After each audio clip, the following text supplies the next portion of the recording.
जय हिंद दोस्तों। आज हम लोग सुप्रीम कोर्ट का कॉलेजियन सिस्टम पढ़ने जा रहे हैं। हम लोग पढ़ेंगे एवोल्यूशन इसका, प्रोसेस और आर्टिकल कौन कौन से इसके अंदर इन्वॉल्व है। एवोल्यूशन है फर्स्ट केस जो आया था वो 1981 पे आया था। उससे पहले क्या होता था, जो चीफ जस्टिस ऑफ इंडिया होते थे वही ट्रांसफर एंड अपॉइंटमेंट ऑफ जजेस को डिसाइड करते थे। देखिए, सुप्रीम कोर्ट का जो कॉलेजियन सिस्टम है इसका सबसे इंपॉर्टेंट पॉइंट यही है कि सुप्रीम कोर्ट का कॉलेजियन सिस्टम ये डिसाइड करता है कि अगली बार सुप्रीम कोर्ट में एज ए जज कौन कौन लोग आएंगे हाई कोर्ट से।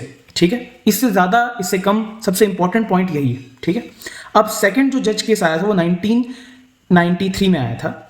इसके अंदर ये डिसाइड हुआ कि चीफ जस्टिस ऑफ इंडिया अकेले डिसाइड नहीं कर सकते, बहुत ज्यादा प्रेशर पड़ा हुआ है, तो ये ओपिनियन दो और सीनियर मोस्ट जजेस के साथ लिया जाएगा, रिकमेंडेशन साथ ली जाएगी। तो 3 लोगों का पूरा एक ग्रुप बन गया जिसे उस समय का सुप्रीम कोर्ट कॉलेजियन सिस्टम बोला जाता था।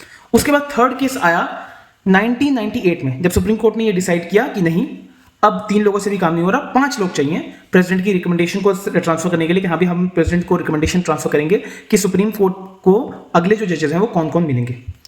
अब आपको ये एक और चीज जाननी है कि 2 कॉलेजियन सिस्टम होते हैं, एक सुप्रीम कोर्ट का होता है और एक हाई कोर्ट का होता है, अलग अलग। ठीक है, प्रोसेस इसका लोगों को लगता है कि बड़ा सिंपल है। सुप्रीम कोर्ट ने चीफ जस्टिस ऑफ इंडिया ने कंसल्ट करके दिया, उसके बाद डायरेक्टली प्रेसिडेंट तक पहुंचा, उन्होंने साइन कर दिया और हो गया कॉलेजियन सिस्टम का काम। नहीं, ऐसा नहीं होता।